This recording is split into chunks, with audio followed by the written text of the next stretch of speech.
in today's program on My Experience with God, brought to you by Gikaru.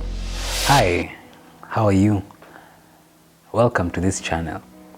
My name is Gikaru and I'm a young born-again man. We live in a time where young and born-again are not said constantly in one statement. So I don't take it for granted that I'm a young born-again person and Jesus Christ is my Savior. And today I'll just share my story of how that came to be, of how Jesus Christ saved my life. And my story starts in 2017. In 2017, this was the year where I was addicted to alcohol. This was a year where I was so depressed to a point where I was even suicidal and I wanted to take my own life. It was a year where I was discouraged and I did not know what to do. It was a year where I felt as if the weight of the world was on my shoulders and I could not continue with this life. But pause kidogo, go back all the way in high school where all these things started. I joined high school in 2011 and I cleared in 2014. And in high school, I was a young, outgoing young man. And this is where I was testing everything. In high school is where you're being introduced to all these things. And of course, I kept the wrong company. Of course, I was the outgoing type of guy. You want to do this? Let's do this. You want to do this? Let's do this. And so I had no boundaries. And having no boundaries meant I was going with the wind because I don't have any principles. And so I was doing anything and everything. And it was during this time where I got introduced to alcohol. I remember during functions, we used to call them funkies, when we were moving and the bus stops so that we can go and buy snacks. As we used to go and buy a kakwota of alcohol. We used to call it kakwonje. You know that kakwota, we go and buy it in the wines and spirits. And then we come back with it in the bus. And on our way back, we just go singing hymns all the way back to school. So these were just things that were happening. At the time, it seemed normal. People were coming with cigarettes to school. People were coming with kuber to school. You know, a bit of bang, kidogo. People sneak it to school. Guys are like, let's try this out. You want to feel like a bad person, so you try it out. You're sneaking these things into school. You know, you have that bad man mentality because it seems fun, you know. And that's the type of person I was in high school. It was just by God's grace that I cleared high school. I was never expelled or anything, but I managed to clear high school in 2014. But now, 2015, when I was joining campus, wow, this was a different ball game altogether, because now I'm 18. I don't have any restrictions that were there before. Now I have all this freedom. I have all this time on my hands.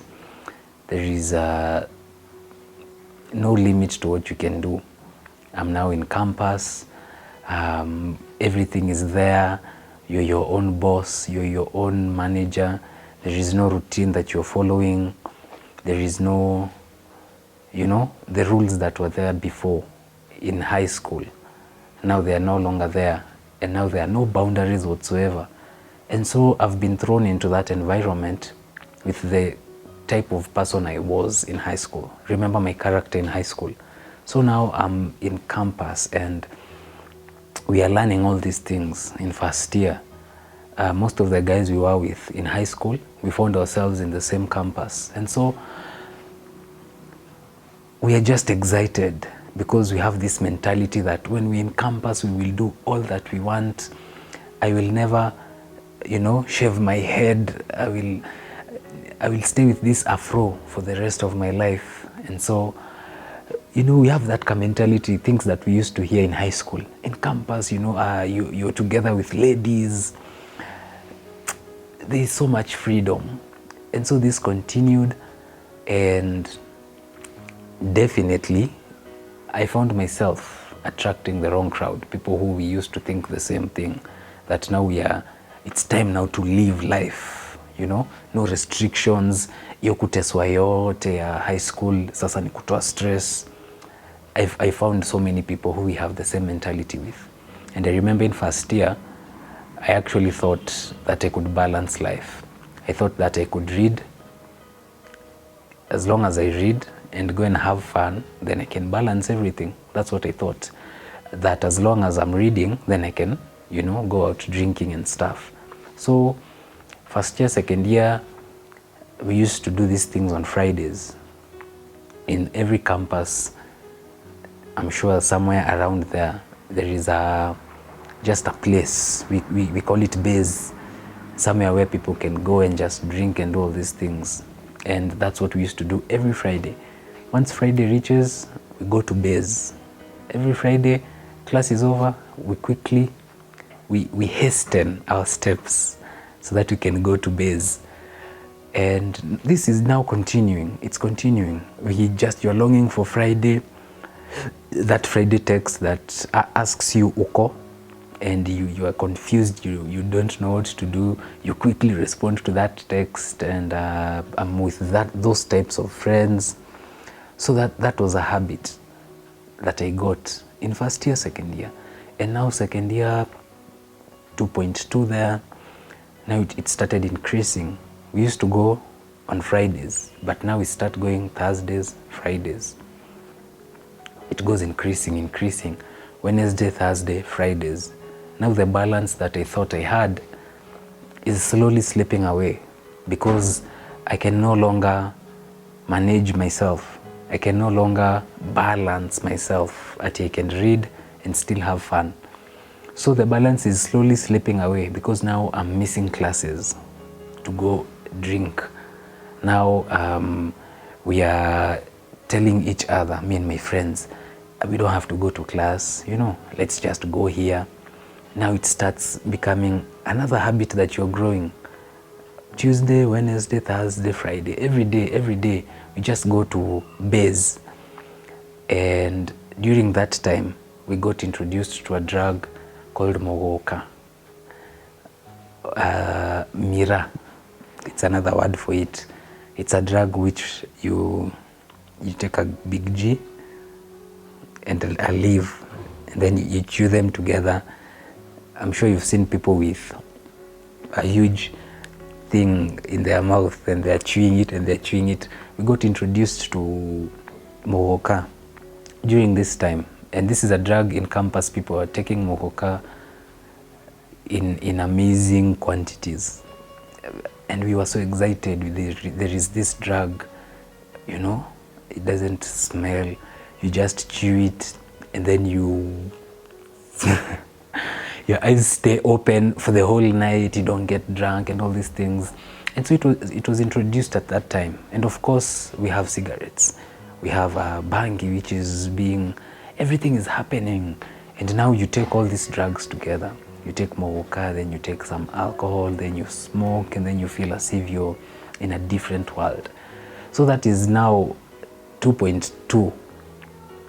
And I'm now losing balance. I used to commute from home. I commute all the way to school. So at home, the relationship with my parents is not okay, because we are arguing, and my mom is always there reminding me, why are you coming home drunk? Sometimes I don't come home. Sishiki simu, they're trying to reach me. I'm not picking my calls. And it was just an ugly situation at home, because we are not at good terms. But at the time, my parents think that I am going to school.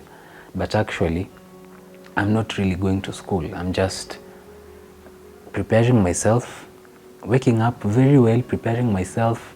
I'm headed to school, But I know that I'm not going to class. I'm just going to meet with my friends, and we are just going to chew mogoka and drink alcohol and just do all types of things. And the relationship, it was not good at home. And so I'm not attending classes. I'm not in good terms with my parents. And during this time, it's just me and my friends. And by then, I had thrown myself into the world. I was so impure sexually. Me and my friends, the only thing we were thinking about is drugs and just women. Drugs, women, that's all that was in our minds. Mayengs, natei. So my purity, I really punctured my purity during that time. Again, I was so addicted to the wrong sides. I was really puncturing my purity in every single way. So addicted to the wrong sides. And this is just being fueled by all these drugs. It's just being fueled by the type of life that I'm living. And that was second year. Now moving into third year, I'm not attending classes, so I'm not doing assignments. I'm failing. I'm getting below 40 in most of my units. Some units I'm not meeting the attendance, so I'm not even doing the exam.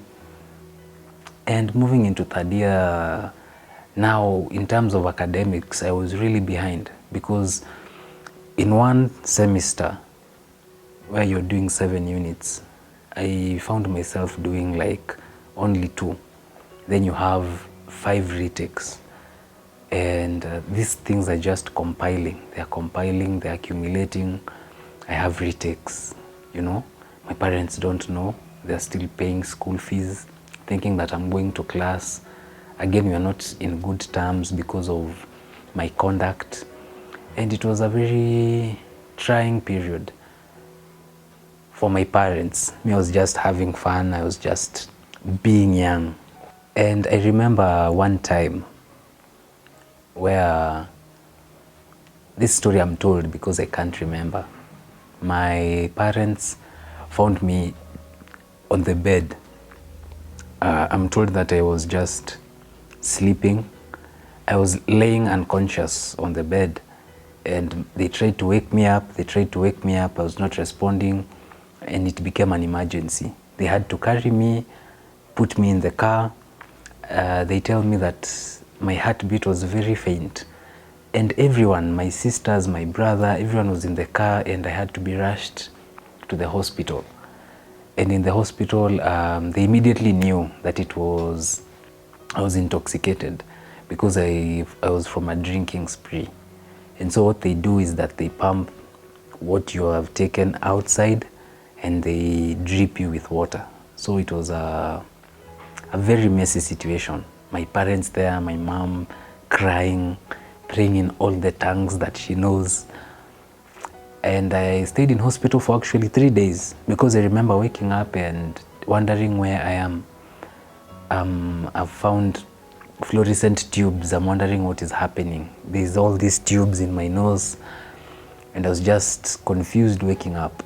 But I knew what I was doing the previous day. And so I was told the story. I stayed there for 3 good days, and my parents had to pay that bill.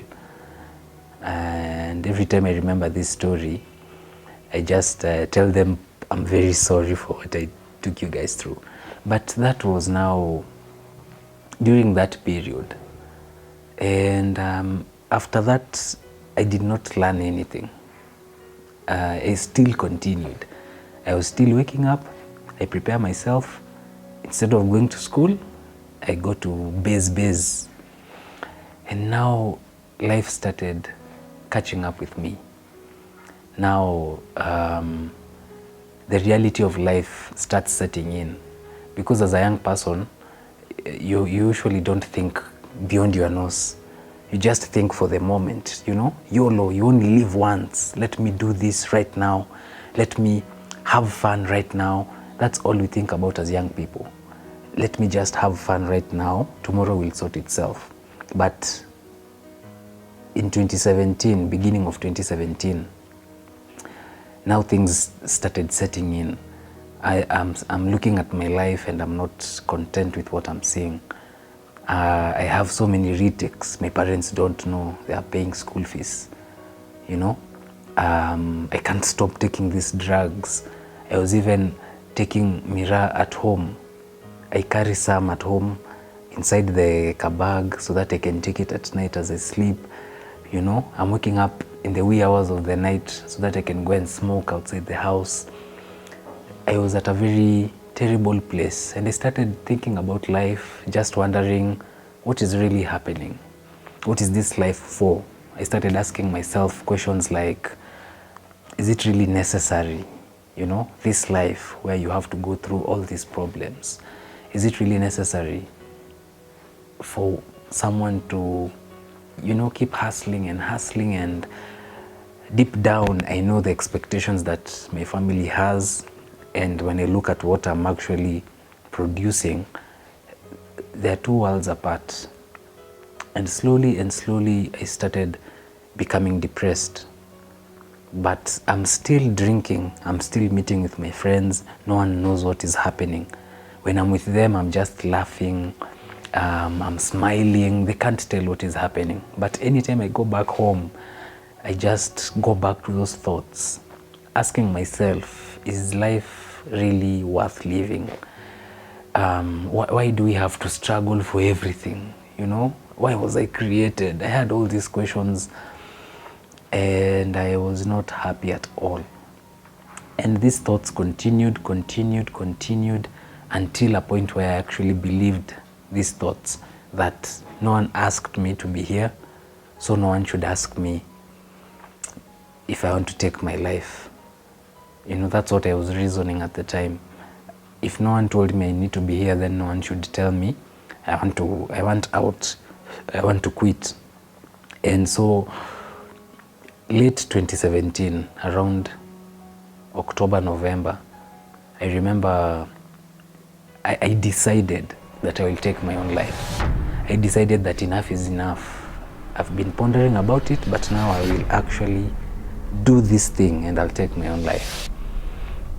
And I actually planned how I'll do it. And I remember doing a research, thinking about, should I go buy a rope? I was thinking, should I I go buy mara moja in the chemist, in the shops, and I take many of them at once. I was considering all these things. Should I go somewhere and just jump? And I remember after doing all this research, I decided that I will go and buy charcoal, and just buy charcoal and mafuta ya taa and take them at home and close all ventilation and just light up the charcoal so that carbon monoxide can do its job. And I actually went and bought the charcoal. I went and bought kasuku moja ya 80 bob ya makaa, and I took it with mafuta ya taa. I went at home, put it inside a bag and hid it in my room. But I'm still meeting with my friends. I'm not telling anyone because I've isolated myself. Don't want to talk to anyone. Even at home, I just come home, I take food, I go to my room. I pile plates in my room. My room has so many cups, so many plates, because I'm just piling them there. And I just wake up, go to school. I don't even want to see anyone. I don't want to talk to anyone. But the only agenda that I have is to go to base and meet my friends who I'm not telling the truth. I'm just mentioning it chini ya maji. When we're talking nawaambia tu, this life is usually hard, but now I'm just mentioning it as in normal conversation. But I'm not telling anyone what is happening. And as I was now planning to take my life, I remember I was saying, if Friday kifika, that's when I'll just take my life. And I believe that is where God came in, because there are some things that happened, events happened during that time, that looking back, I can say that it was God. And so during this time, let me call it a miracle happened. because now I'm waiting for Friday to take my life. And then the university, from time to time, it usually sends progress reports to parents, where it sends the marks that you've gotten for the whole period from first year to where you are. It has all the exams that you've done, all the marks that you got. So it sent this email to my parents, and now my parents they're receiving this email that is telling them the last time I was in class was, early third year, and I have like 15 retakes, so many units that I have to repeat, and I've not been going to class. The school fees that they have been paying has been a waste. So they're receiving this email, they are wondering what, this guy has not been going to class. And once they received the email, I think it pushed my mom to go to my room and just search the room, wondering, Connie, what is happening to this guy? And in that searching of my room, that's when they found the charcoal that I had put inside the bag. And now once they saw the charcoal, then I think they connected 1 and 2, and they saw that this guy actually wants to take his life. And that was the beacon that now told my parents that this situation has gone beyond what they were thinking, and they actually need to talk with me. And now they approached me. We had a very lengthy discussion. It was a very long emotional discussion. I remember breaking down. I remember just saying all these things. They don't care for me, they don't love me, that's why I want to take my life. They are so strict, they have put too much expectations on me. I had all these wrong reasons I was giving them for wanting to take my life. And so we spoke, and they decided that if that is how I feel, then I need to take a break from school. And I was staying in Nairobi. So I was moved from Nairobi, and I was taken to Thika. We have a place in Thika. And they told me, then you can take a break and just move to Thika so that you can at least, there was a business that was there at that time. So just be active in the business as you continue figuring your stuff out. And so that's what I did. I just obeyed, and I shifted to Thika. That's where I was staying by myself, and I was just helping with the business that was happening there at the time. And in Thika, God actually planned for me to go there, because that's when I joined CITAM. That's the church that I attend. And I joined CITAM Clay City. And now that's when I was just attending. My mom used to really encourage me to go to church throughout. So I was just attending church, even for the sake, okay, let me go to church, let me see what's happening. And in 2018, I remember, as I was in Thika, that's when I gave my life to Christ. That's when I just decided I have nothing to lose, so let me just give my life to Christ and see what happens from there. And I'll never forget this. I was in CITAM Clay City, and during praise and worship, I was seated huko nyuma. I felt like something different was happening to me.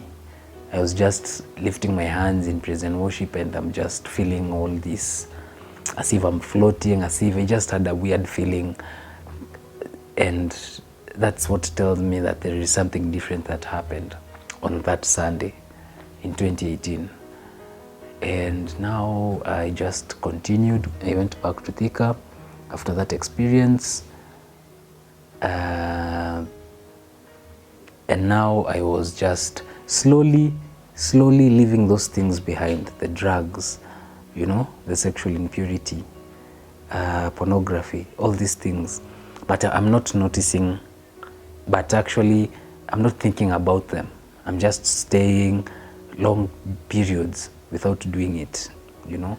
I'm not noticing that I'm not doing it every day like it was custom before, but I'm actually staying for periods without them, and I'm not like feeling that craving for these things. And that was 2018. I stayed for the whole of 2018 in Thika, but this is now what was happening. My friends were trying to look for me, but I'm in Thika, so I'm telling them I'm far away, and then they tell me it's okay, you know, uko wapi, uko wapi, uko wapi, siko karibu. Then they say it's okay, and after some time they stop looking for me. And end of 2018, the business that was in Thika, it ended its period, and now I came back to Nairobi, and my parents graciously still wanted to support me to go back to school, because I was midway, because there are some units I had done, so I can still go back and just finish up the units that I was remaining with. And yes, we agreed that I can go back to school. I went back to school. My friends had already graduated. The people who we were with, some of them dropped out. They never continued, so we didn't meet again. So when I went back to school, I was able to continue with my studies, and just pole doing 1 unit at a time, 1 unit, 2 units, 3 units. I was able to graduate in 2021. So I did my degree in 7 years, from 2015 all the way to 2021, because of this whole thing that I went through. And during that time, I just became so passionate for God, to a point where I was really serving in church. I was made the youth leader.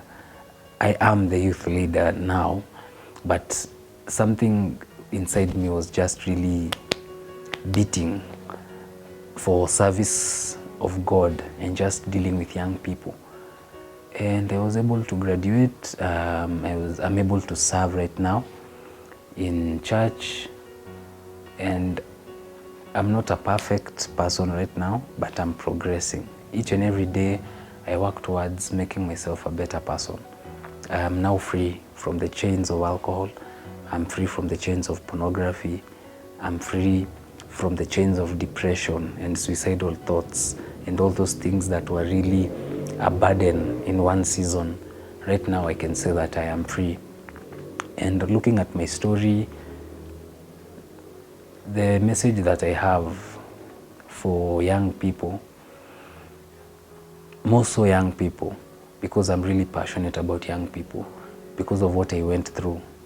There are so many things that I learned. It was a learning experience. There are so many things that I learned through what I went through to me right now speaking to you. And one thing is that, you cannot do this thing without God.